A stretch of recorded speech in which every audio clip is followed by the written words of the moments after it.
Bueno, volvimos aquí. Teníamos una columna preparada, más o Ujú. menos.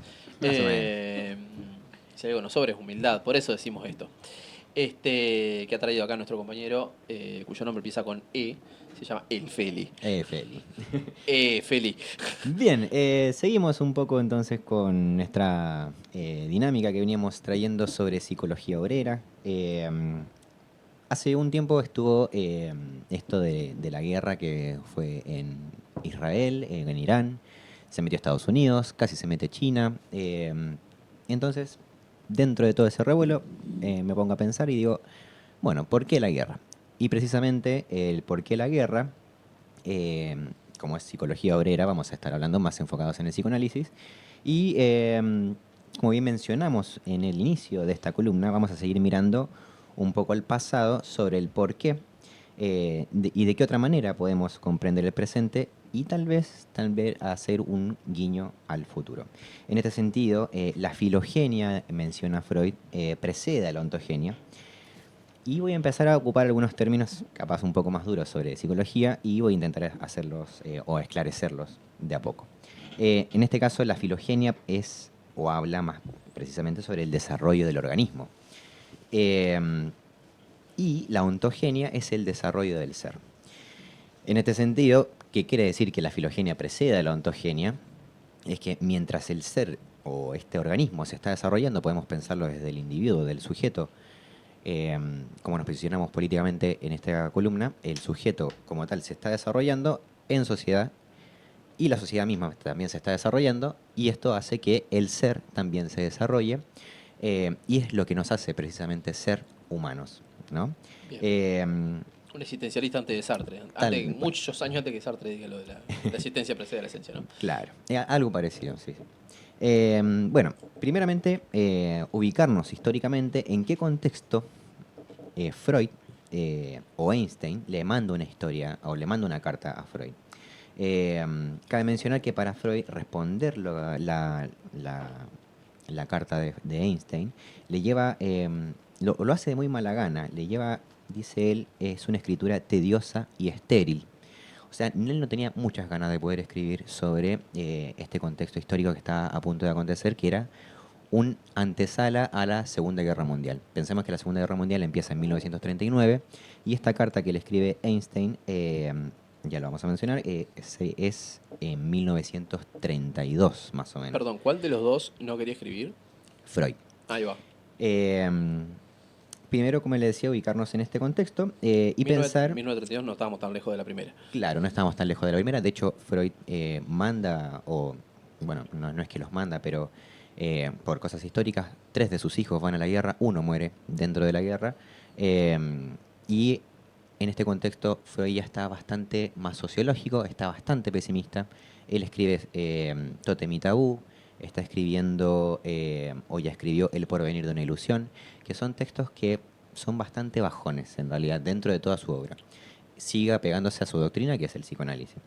De hecho, dentro de todas las cartas que le escribe Freud a Ferenczi, que es su recolumnista, o sea, su reescritor, que tiene mucho diálogo, él dice, qué bueno que estoy terminando con esto, y Einstein sabe tanto de psicología como yo sé de física.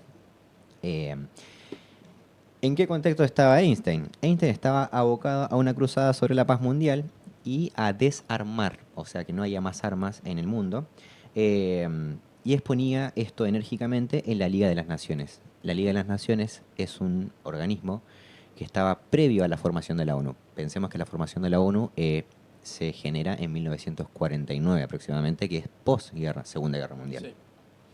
Eh, entonces, con lo cual Freud le responde en sus cartas que él es un filántropo que responde a la Liga de las Naciones. O sea, pensemos ya todo esto que Freud está escribiendo de Todo mala mal. gana. Está Todo todo mal. mal. Todo mal. Está escribiendo de mala gana. Se demora en escribirle, no quiere responderle. Le dice que es un filántropo y filántropo sería una persona que, eh, sin merecer nada a cambio, está abocado a la comunidad. Tiene amor a la comunidad. Y lo hace sin recibir nada a cambio. Entonces él le dice que es un filántropo que responde a la Liga de las Naciones, básicamente. Ujú. En 1930, ubicándonos nuevamente históricamente, hay una gran depresión en la Bolsa de Valores de Nueva York. Se produce la Gran Depresión. Ujú. La sombra del nazismo de la mano de Hitler empieza a asolar Alemania, y luego que desembocaría en la Segunda Guerra Mundial en 1939. Precisamente Einstein, a modo de resumen, le pregunta a Freud, le escribe una carta bastante larga, eh, en donde básicamente solo quiere preguntar del porqué de la guerra. O mejor dicho, ¿hay algún camino para evitar a la humanidad los estragos de la guerra? Muy, muy teóricos y muy elaborados en sus escritos. Pensemos en este momento también de el hecho de escribirse una carta. ¿Qué implica escribir una carta?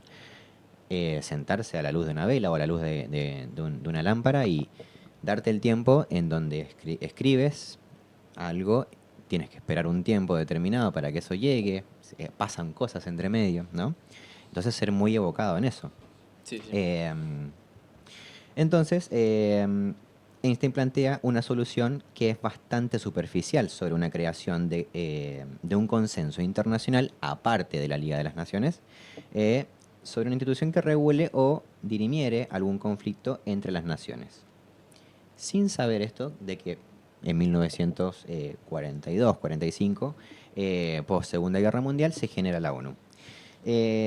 También plantea la pregunta de por qué el ser humano existe tan salvaje entusiasmo de llevarse sacrificio, incluso llegar a sacrificar su vida en pos de una guerra.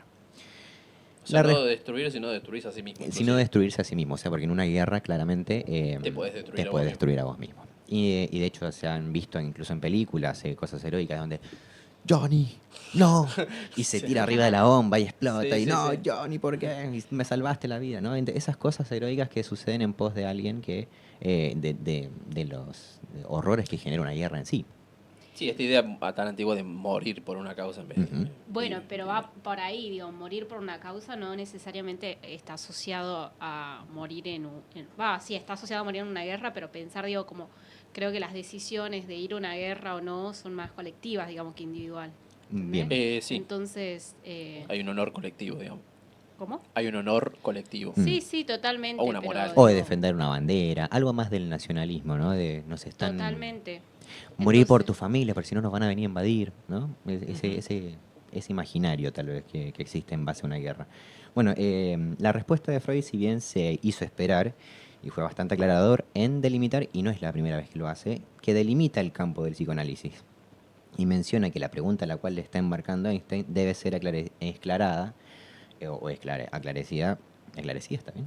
O aclarada o esclarecida. Aclarada o esclarecida, Sí. por políticos que en el campo del psicoanálisis no puede tener una respuesta para toda la cosmovisión mundial. Esto es muy Me importante. gusta la ambigüedad, porque no entiendo si es soberbio o es sincero con lo que está diciendo. Él es bastante O es las dos sincero en cosas. lo que está. y soberbio. Y Es las dos soberbio, cosas. sí, es las dos cosas. Él es bastante sincero pensando en este pesimismo que se está enmarcando él. Él Claro. ya vea de una antesala de una posible guerra, ambos ven una antesala de una posible guerra, hay Ujú. toda una tensión previa. Tenés Italia, además, también. Está experiencia Italia. ajena. Freud en esa época se va exiliado posteriormente a Inglaterra y muere en la antesala de la Segunda Guerra Mundial, muere en 1939, Claro. en donde justo se está desembocando la guerra. Entonces ya hay todo un previo en donde él ya se está yendo exiliado y está viviendo todo este pesar. Y encima viene Einstein con toda su, su gran elocuencia Sí. de la física, premio Nobel, está hablando con la Liga de las Naciones, ama a la humanidad, no quiere que exista la Segunda Guerra Mundial, no quiere que haya, o incluso está mencionando esto de la bomba atómica, los peligros de la bomba atómica, y le escribe, dentro de la Liga de las Naciones le encarga esto, que le dice, elige una persona en el mundo para ver el porqué de la guerra. Y Ujú. precisamente elige a Freud. Y Freud, bueno, está respondiendo de muy mala manera, soberbio Sincero. y sincero. Sí, sí. ¿Sí? Dentro de esta respuesta, dentro de la cosmovisión mundial que encuentra el psicoanálisis, por otro lado, hay algo importante acá que se puede aclarar, que es que, a mi forma de ver, siento que la psicología peca de soberbia, en donde tiene voz y voto en diferentes áreas. Y acá Freud hace una delimitación muy clara en donde dice, hasta acá llegamos con psicoanálisis. Sí, lo que te puedo decir es lo que vamos a ver ahora.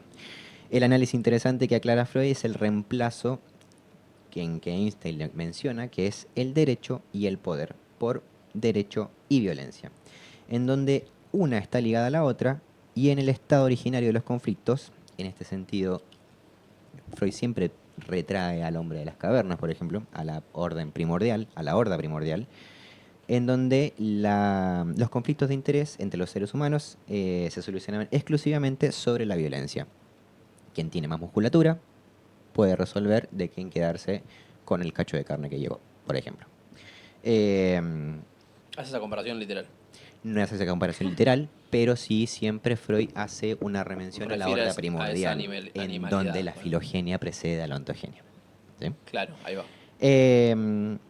Entonces, en este sentido, de que el derecho y la violencia, en donde una está ligada a la otra, y que es un estado originario de conflicto de interés por sobre la violencia. Pero el uso de la fuerza y este estado se modificó en el camino, llevó a la violencia al derecho, mediante el agrupamiento de los débiles con la expresión de la unión hacia la fuerza, que suplantaría la unión por la fuerza. Vemos que el derecho es el poder de una comunidad, ¿no? Sigue siendo una violencia pronta a dirigirse contra cualquier individuo que se le haga frente. Por más que los individuos se agrupen, si no estás a favor de ellos, van a usar la violencia de por sí. ¿Sí?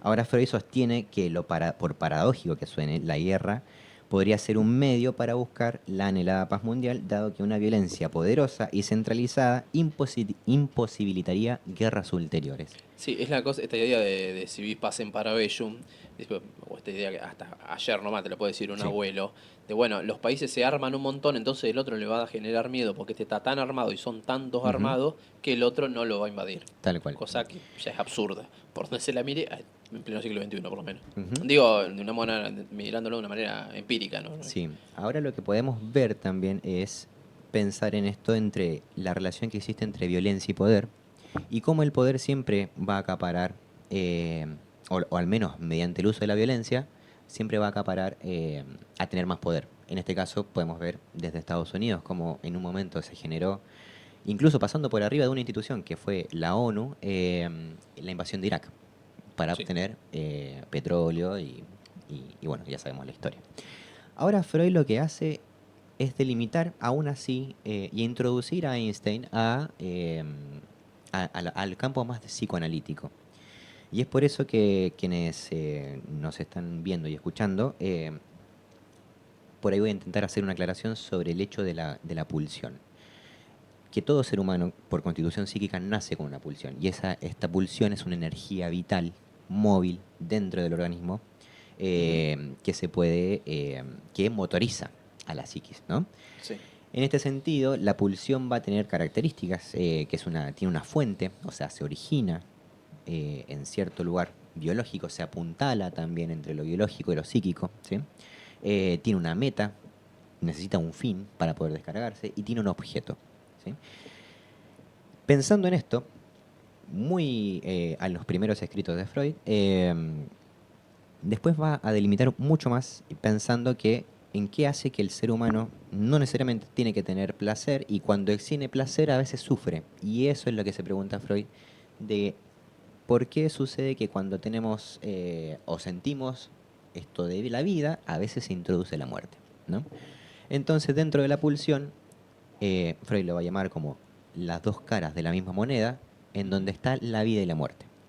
Y aquí es donde empieza a ponerse interesante lo que le responde Freud a Einstein, en donde la vida, que es esta pulsión en donde se conserva, se reúne, él hace una referencia a una metáfora que hace Platón en el banquete sobre Eros, que es lo erótico, que es lo que mantiene vivo, que es lo que te hace mantenerte y aferrarte a las cosas. Ajá. En este caso, pongamos por ejemplo un objeto de amor. Ahí va. Es completamente de vida. ¿Y qué pasa cuando a este objeto de amor lo amo tanto que incluso capaz lo puedo destruir? Y ahí se introduce la pulsión de muerte. Y la O sea, que son pulsión dos, digamos, no es que es una. son las dos caras de la misma moneda. Bien. En este caso tenemos una moneda en donde por un lado tenemos la Una- vida y por otro lado tenemos la muerte. Freud lo hace cuando intenta explicar desde el nacimiento incluso, es algo muy interesante que nombra que cuando el ser nace, inmediatamente la pulsión de muerte quiere volverse al estado en donde Estaba mejor. estaba mejor. Sí. Entonces dice, esto es insoportable para mí, necesito morir. Y es con el primer hálito de vida, que es el llanto, en donde nace la pulsión de vida, inmediatamente. Entonces, una sin la otra no pueden coexistir. O sea, pueden coexistir. Una sin la otra no se puede dar. Ujú. En este sentido, es que Freud le dice que la pulsión de muerte siempre va a estar en el ser humano y que querer evitar la guerra va a depender más de grandes esferas que del ser humano en sí. Porque el ser humano siempre va a tender a una destrucción. Y como va a tender a una destrucción, también va a tender a la vida. Claro. Freud termina la carta diciendo que todo lo que promueva el desarrollo de la cultura trabaja también contra la guerra. Y ahí hace una pequeña aclaración explicando en que no está en el ser humano en sí evitar la guerra y que posiblemente, él de una manera muy pesimista, dice que, claro, capaz una guerra va, por paradójico que sea, va a lograr la ansiada paz, porque no va a haber algo más fuerte o más feo que una guerra entre naciones, o incluso una guerra mundial, que ya la había vivido la Primera Guerra Claro. Mundial, y que si bien la Primera Guerra Mundial fue mucho menos caótica que la Segunda Guerra Mundial, que él no la alcanzó a ver, eh, dice que más allá de eso, nada supera una Segunda Guerra Mundial. Entonces, y es muy paradójico también pensar que en contextos de guerra el arte y la cultura es donde más en donde más se ve, más se visibiliza. La música en esa época también fue gran refugio de esta pulsión de vida en donde había un contexto histórico que estaba completamente envuelto en una pulsión de muerte. Así que Bien. Bien. eso. Como Pienso en contrarresto. algo. Pensé en muchas cosas y me las iba olvidando porque Bien, me surgían ahí como sí. nuevas cosas. Eh, Pensaba en esto último que decías, que capaz que una guerra sea justamente lo que trae después la ansiada paz, ¿no? Sí. Y eso lo decía poniéndolo en contexto, habiendo vivido ya una Primera Guerra Mundial. Ujú. Pero algo hay que tener en cuenta es que las características de la Primera y la Segunda Guerra Mundial son totalmente diferentes. De hecho, Sí. se considera como la Primera Guerra Mundial la última guerra de la Una modernidad. gran guerra, digamos, claro. Ujú. Sí, Algo así. claro, porque digo, no sé, me cuesta mucho pensar en esto como que una guerra va a traer la ansiada paz. Ujú. Pienso como en la Segunda Guerra Mundial se atentaba directamente hacia, se atentaba hacia la cultura, a ciertos grupos y demás, Ujú. no quedarnos con ese análisis medio simplista, pero algo que para mí tenía relación era como lo que busca la guerra es, o lo que motoriza también la guerra, es esta búsqueda del poder y la violencia. Ujú. Y si lo pensamos, por ejemplo, como con la guerra de Israel atacando en Ujú. realidad a Irán, no podemos decir una guerra Israel-Irán, Sí. sino Israel atacando a Irán. El genocidio. Sí, Ujú. pienso eso, pero capaz que me cuesta estructurarlo, ¿no? Ujú. Porque digo, por un lado estaría el poder, que el poder sería Estados Unidos, Ujú. ¿sí? Atrás de Israel o sobre Israel, motorizando la violencia, ¿no? Ujú. Como que digo, Israel no lo tomaría como poder, sino Estados Unidos, y del otro lado Rusia, China y demás, y la violencia se da ahí en el campo de batalla, ¿no? Digo, como poder diferenciar también eso. Ujú. No sé si hay una relación de poder entre Israel e Irán, digamos. O no sé si está presente por ahí esa discusión, ¿no? Si no, la discusión es Estados Unidos midiéndose y del otro lado Rusia, China y demás. O Medio Oriente también. Sí. No sé. Medio... Creo que se puede aportar desde el lado en donde Freud escribe siempre desde su época, ¿no? Sí, totalmente. Pensemos también, no sé, por ahí Michel Foucault es un gran estudiador de las relaciones de poder. Y por ahí podemos apagar la estufa también. Y sí. ¿Puedo apagar la estufa? Perdón. Y el hecho de que Foucault haya escrito eso nos abre una gran gama de cómo hay relaciones de poder y cómo hay una microfísica también del poder. Sí, eso decíamos el programa pasado con esto de que no se ve y Ujú, demás, ¿no? claro. Yo citaba a Henry Miller atacando, invadiendo el Pentágono, yendo contra el poder, entran todos de golpe al Pentágono y se encuentran dentro una señora haciéndose un té Tal cual. y otra sacando fotocopias. Claro, Eso era el poder. ¿quiénes realmente representan el poder? ¿Una institución o unas personas? ¿O quiénes representan el poder? Si acaso, o sea, en este sentido, pensando en la institución o las personas, y que a la misma vez las personas generan las instituciones, ¿no? Sí, o qué romper. Ha pasado, tenemos experiencias sabidas de pibes de barrios Ujú, contra el poder, detestando el poder o hartos del poder, ujú. rompiendo toda una escuela. Mm. eh, y nada, 2 semanas después la escuela se pintó, las Mm. macetas se volvieron a llenar de tierra y todo volvió a la naturalidad. Y Y el eso poder puede, volvió de vuelta y y todo volvió a eso funcionar puede ser considerado como estaba. violencia, Habría que ver. Para mí está ahí. Para ¿no? algunos directores de escuela sí. Claro. Entonces ahí se juega la relación entre poder y violencia. ¿Y cómo poder llegar a un poder o cómo poder ejercer un poder? Efectivamente es mediante la violencia. Y ahí es donde hace el hincapié, y ese es el gran descubrimiento freudiano, en donde la vida eh, no puede estar exenta de la muerte. Y eso es lo incomprensible para el ser humano, en donde la sexualidad y la muerte se tienen que inscribir en un trabajo psíquico constante, que cada vez que se pierde algo va a generar una nueva vida. Bien. Sí, en línea con eso, recomiendo de Ferdinand de Serín Ujú, Viaje al fin de la noche, ujú, que versa sobre la Primera Guerra Mundial y sobre su en gran medida es autobiográfica la novela, es un lindo bodoque para leer. ujú. Y también trabaja sobre el arte. Serín le pasa un poco lo que le pasó a Osvaldo Bayer, ¿no? Que lo mandan a hacer la colimba. Claro. Y dice, ¿qué puedo hacer yo con una ametralladora en la mano? Dice Bayer, Ujú, nada.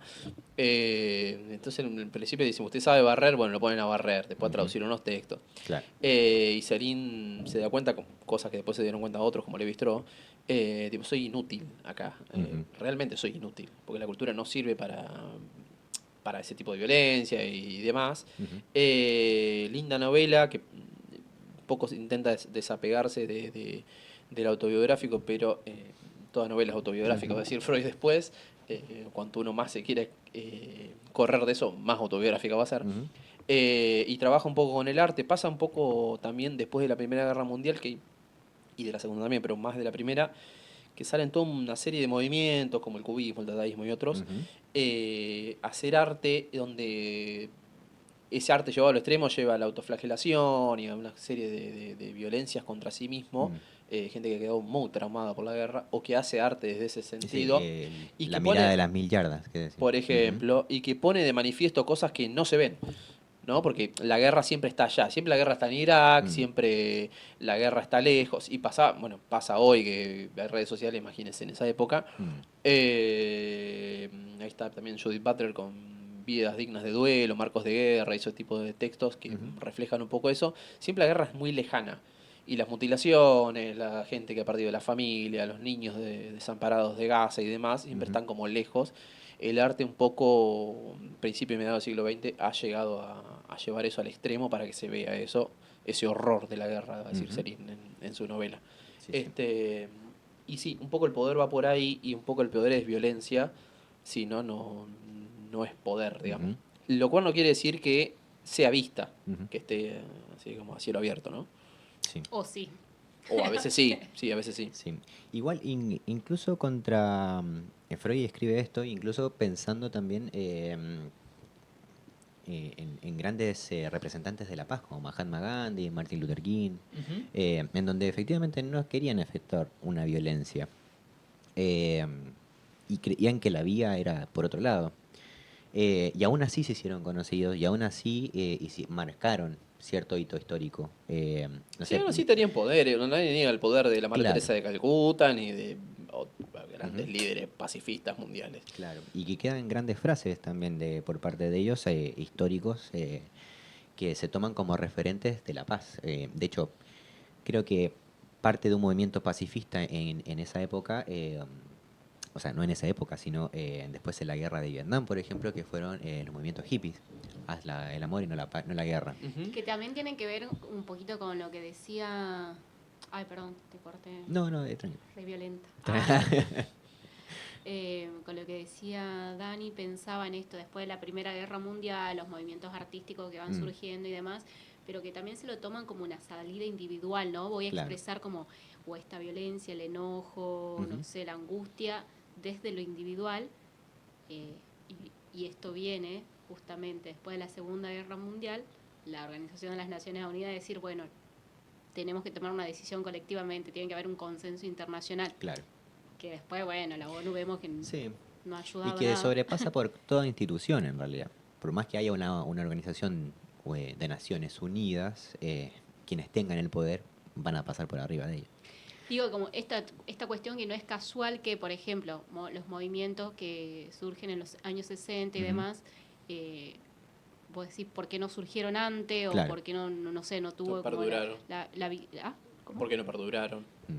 Sí, bueno, pero ¿por qué no surgieron antes o no tuvo esa visibilización antes, digamos, en el periodo de entreguerra, la primera y la segunda? Y tienen que ver con que las decisiones eran más individuales, digamos, como Claro. incluso una cuestión más estatal, más cerrado, digamos. No tan colectiva, Pero, decís. claro, Mm. lo pienso. Sí, No igual sé. está interesante pensarlo. También todo este movimiento de los 60, cómo la música influyó. Y que hoy en día creo que la música en esa época actuó como internet, hoy, ¿no? Como Como transmitir transmisión, un digamos. mensaje, Claro. transmitir algo más de paz, algo más de amor, algo más psicodélico, en donde no me interesa realmente una guerra, sino que me interesa vivir una vida activamente desde otro lado. Y ahí es donde está Vivible. vivible, claro, y ahí es donde está la contraparte, precisamente en vuelvo y traigo sobre este gran descubrimiento freudiano, en donde no hay vida si es que no hay muerte, y no hay muerte si es que no hay vida. Y se genera este Por eso son dos caras de dualismo, una misma por eso moneda. son dos caras de la misma moneda. Valga acotar que Freud nunca quiso escuchar música, dijo, como Ajá. dato de color. Sí. O no tan de Y color. pobre, tuvo una vida difícil. Era judío, era judío y rico, pero aún así creo que tuvo una vida bastante difícil. Tenía cáncer de boca, perdió Sí, uno sí. de sus hijos. Sí, sí. Batallando siempre dentro del mundo científico eh, eh, Bueno, en para eso que se parece sea, con Einstein, de hecho. claro, para que su doctrina sea aceptada. Y hoy en día, hasta incluso hoy en día, hay ciertos reacios dentro del mundo científico de que no, eso no es una ciencia. Y puede ser o no puede ser. ¿Quién dice lo que es una ciencia? ¿Quiénes tienen el poder? Una También mesa, podría venir alguien por fuera y decir, bueno, vamos a poner que no es una ciencia y sirve igual. claro. Porque Sí, porque por tantas algo cosas que hay no. analistas y por eso No. por eso sigue sucediendo el dispositivo analítico. Sí, no me imagino, digo, un pintor pintando un cuadro o alguien escribiendo una novela o Mm. haciendo música o lo que fuera diciendo, no, esto como no es una ciencia, saquémoslo, Mm. no lo hagamos más. Sí, tal cual. Así que nada, eso, terminar la columna pensando en esto, en este gran descubrimiento freudiano, en donde no hay vida sin muerte y no hay muerte sin vida, en estas dos caras de la pulsión. Y creo que la frase culmine en donde termina precisamente su carta, y la pueden buscar en internet, es de libre acceso, está en PDF, está traducida para español. Y también hay un resumen de la carta de la revista Topía, que es una revista que es de izquierda y es precisamente sobre cultura psicoanalítica. eh, y precisamente él dice que todo lo que se promueve en el desarrollo de la cultura trabaja también en contra de la guerra. Y ahora sale una pregunta también de que precisamente no existen solamente guerras en naciones, sino cuántas guerras libramos incluso con nosotros mismos, ¿no? Claro, O nos acostumbramos a vivir en guerra, Ajá. me parece. también puede ser. ¿Y cómo salimos de eso con la cultura? Y esa está la respuesta. Vayan a la lista. Bien. La respuesta está en tu interior. La respuesta es algo muy interesante, enfocado en el ser humano. Claro. Es Una cultura muy interesante, Una cultura una muy cultura interesante. muy interesante. enfocada en el ser humano. Bien, una filosofía era. Filosofía. Ah, es una filosofía, era Una eso. filosofía muy interesante. enfocada. Es. Nunca nos vamos a enterar que era eso, porque no ganó. Nunca no. Che, fíjate si desgracia. mandó un audio a mi abuela. Ah, Eh, me dice algo lindo. A ver qué dice mi abuela. busquemos abuelas para lo. Abuela. Abuela. Estoy Abuela. en guerra, La, la, la. abrázame. José, ¿tenías algo para aportar? No, estaba... José ha estudiado psicoanálisis un montón de He años. estudiado psicoanálisis. Igual yo tengo que Eh. decir que soy de los que estudió psicoanálisis y estoy hasta ahí nomás. Tu tía puede estar en el chat. Cuidado porque te va a preguntar por qué dejaste la carrera. Claro, Si te faltaba tan poquito. ya no te quedaba nada. No, pero bueno, me encantó igual la columna. Estuve increíble. muy atento acá. No, a mí me pasa un poco de que entiendo la concepción de Freud de, ¿no? Las pulsiones. No, de esto, ¿no? Como la guerra va a traer la paz, ¿no? Como esa idea. Pero siento también que es la idea incluso de la Segunda Guerra Mundial, que no la vivió Freud, pero digo, la lógica de la Segunda Guerra Mundial Era la misma. lo dice Churchill también, digamos, o sea, esa bomba atómica que se tenían que tirar para que se acabe. Y esa lógica también me parece que hay con la que se ejecutan las cosas, ¿no? Y que de hecho, digo, si nos vamos más allá, Estados Unidos, la lógica que tiene para infundir paz es con guerra. Y salvar su economía, básicamente. Sí, Sí, también. sí, También pero es infundiendo guerra, digo, ¿no? Como... mintiendo con el objetivo de fondo también, ¿no? Porque Ujú. siempre dice, bueno, mi función es generar la paz, entonces hacemos una guerra y justo hacen guerra donde hay Ujú. petróleo. La otra vez decía Claro. José Bolo de Sí, los que- terroristas. Claro, Bueno. los países que nombran terroristas o las películas que nombran los terroristas son todos países que tienen Del grandes Medio reservas de petróleo. Claro. No Y solamente países árabes. una pensar- casualidad. y no solamente eso, sino también, por ejemplo, Venezuela, por ejemplo, o sea, pensemos en que los enemigos de Estados Unidos son en general Si mañana hay petróleo en Sudáfrica, de repente todos los sudafricanos van a ser terroristas. Y pensar quiénes son los dueños de Hollywood también lo que es problema, ¿no? Sí. No lo Sí, voy a sí. decir para no quemarlos. Porque yo no soy vigilante. Me encantó la columna. Bárbaro. Bueno, aportar, en caso de que quieran que hablemos de algún tema en específico, porque a veces uno anda seco de ideas, pueden aportar ahí en el chat si acaso quieren que hablemos de algo relacionado a la psicología, puede ser del amor, puede ser la vida, la muerte. Bien, Vemos, me gusta. intentamos delimitar si acaso es área de psicoanálisis. Me gusta que sea la carta. O no. O si quieren que solamente hable Ellen, también. También. También, sí, sí. pues, Eso si le no- decimos a la gente también, a vos. Te hablo a vos, que Si nos no nos estás ponemos- viendo en YouTube. Así no nos En ponemos Egipto. tan Se densos. está viendo desde Egipto. Ajá. Que nos está viendo desde Egipto. Comentanos ahí también, aprovechen para comentar los videos de YouTube. Nada, díganos qué columnas quieren, qué les interesa, Ujú. si les gusta el programa, por dónde va, qué podemos sumar. Todo esto es un guiso que se está armando.